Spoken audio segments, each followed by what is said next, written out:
पन्ना एकादशी व्रत कथा। सूत जी कहने लगे, हे ऋषियों, इस व्रत का वृतांत और उत्पत्ति प्राचीन काल में भगवान कृष्ण ने अपने परम भक्त युधिष्ठिर से कही थी, वही मैं तुमसे कहता हूँ। एक समय युधिष्ठिर ने भगवान से पूछा था कि एकादशी व्रत किस विधि से किया जाता है और उसका क्या फल प्राप्त होता है। उपवास के दिन जो क्रिया की जाती है, आप कृपा करके मुझसे कहिए। यह वचन सुनकर श्री कृष्ण कहने लगे, हे युधिष्ठिर, मैं तुमसे एकादशी के व्रत का महात्म्य कहता हूँ, सुनो। सर्वप्रथम हेमंत ऋतु में मार्गशीर्ष कृष्ण एकादशी से इस व्रत को प्रारंभ किया जाता है।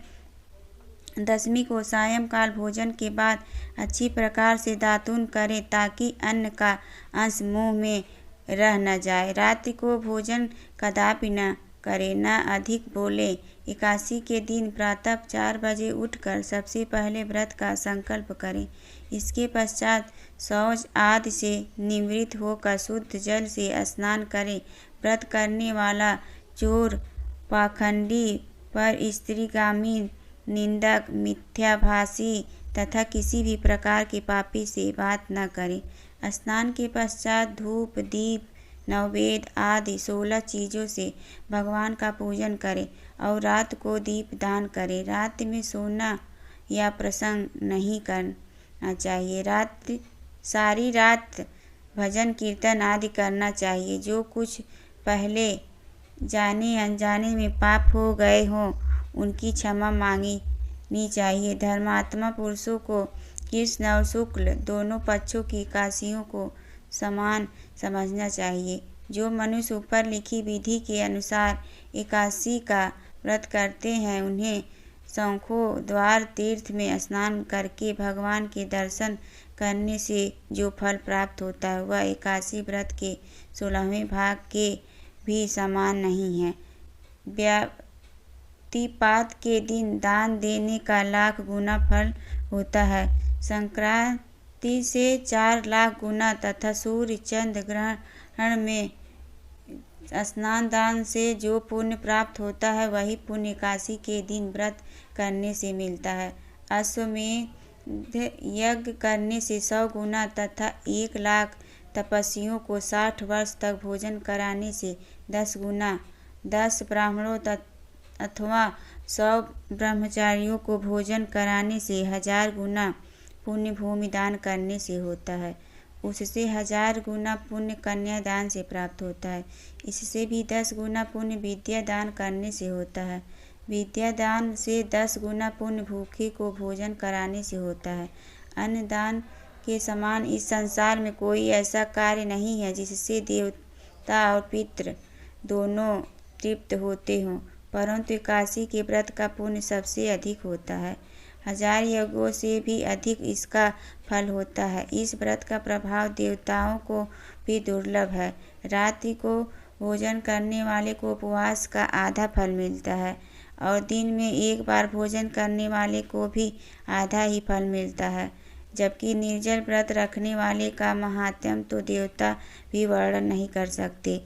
युधिष्ठिर कहने लगे कि हे भगवान, आपने हजारों यज्ञ और लाख गौदान को भी एकादशी व्रत के बराबर नहीं बताया, सो यह तिथि सब तिथियों से उत्तम कैसे हुई, बताइए। भगवान कहने लगे, हे युधिष्ठिर, सतयुग में मूर नाम का एक दैत्य उत्पन्न हुआ। वह बड़ा बलवान और भयानक था।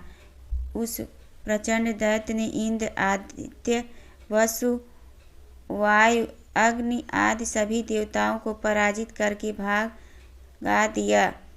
तब इंद्र सहित सभी देवताओं ने भयभीत होकर भगवान शिव से सारा वृतांत कहा और बोले, हे कैलाशपति, मूर दैत्य से भयभीत होकर सब देवता मृत्युलोक में फिर रहे हैं। तब भगवान शिव ने कहा, हे देवताओं, तीनों लोकों के स्वामी, भक्तों के दुखों का नाश करने वाले भगवान विष्णु की शरण में जाओ, वे ही तुम्हारे दुखों को दूर कर सकते हैं। शिव जी के ऐसे वचन सुनकर सभी देवता क्षीर सागर में पहुँचे। वहाँ भगवान को शयन करते देख हाथ जोड़कर उनकी स्तुति करने लगे कि हे देवताओं द्वारा स्तुति करने योग्य प्रभु, आपको बारंबार नमस्कार है। देवताओं की रक्षा करने वाले मधुसूदन, आपको नमस्कार है। आप हमारी रक्षा करो। दैत्यों से भयभीत होकर हम सब आपकी शरण में आए हैं। आप इस संसार के कर्ता, माता पिता, उत्पत्ति और पालन करता और संहार करने वाले हैं। सबको शांति प्रदान करने वाले हैं।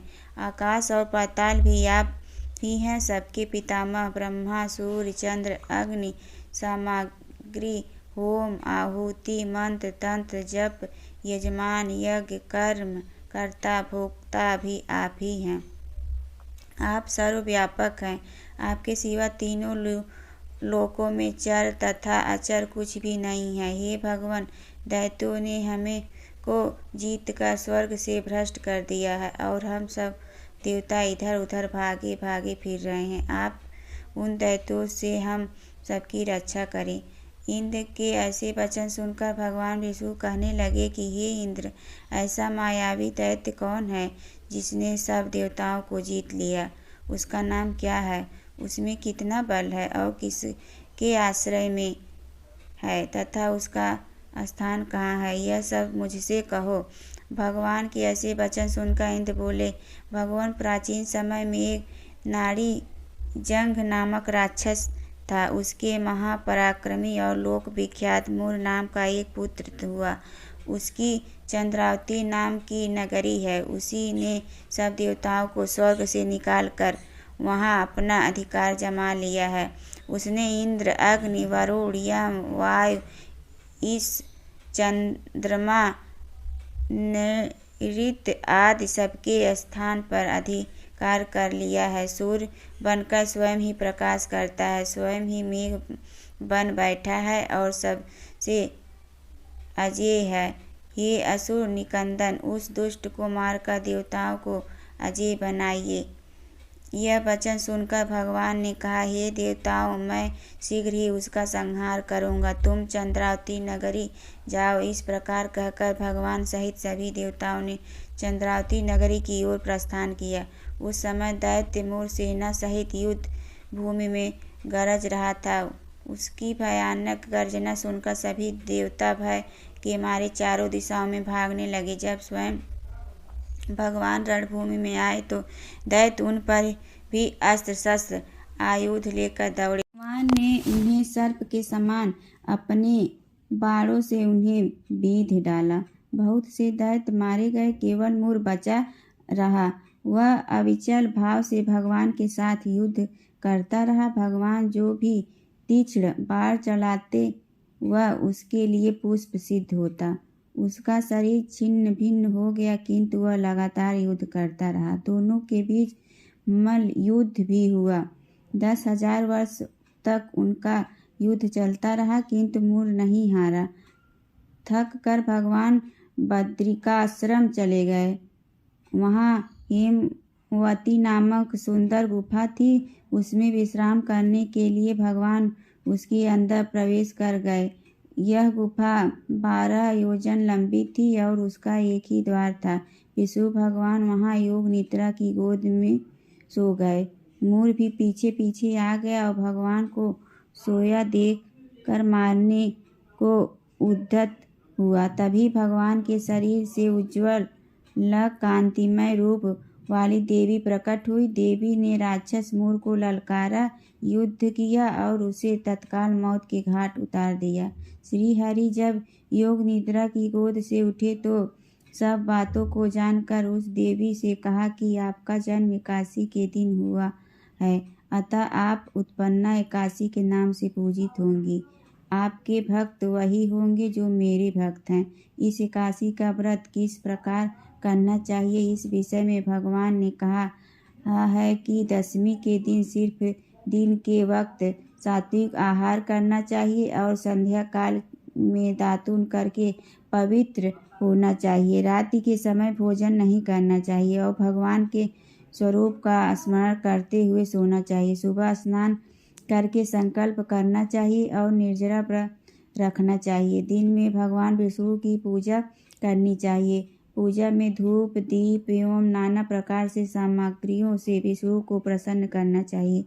कलुषित विचार को त्याग कर सात्विक भाव धारण करना चाहिए। रात्रि के समय श्री हरि के नाम से दीपदान करना चाहिए और आरती एवं भजन गाते हुए जागरण करना चाहिए। भगवान कहते हैं, जो व्यक्ति इस प्रकार उत्पन्ना एकादशी का व्रत करता है उसे हजारों यज्ञों के बराबर पुण्य प्राप्त होता है। जो भिन्न भिन्न धर्म कर्म से पुण्य प्राप्त होता है उन सबसे कई गुना अधिक पुण्य इस एकादशी का व्रत निष्ठा पूर्वक करने से प्राप्त होता है। बोलो एकादशी माता की जय।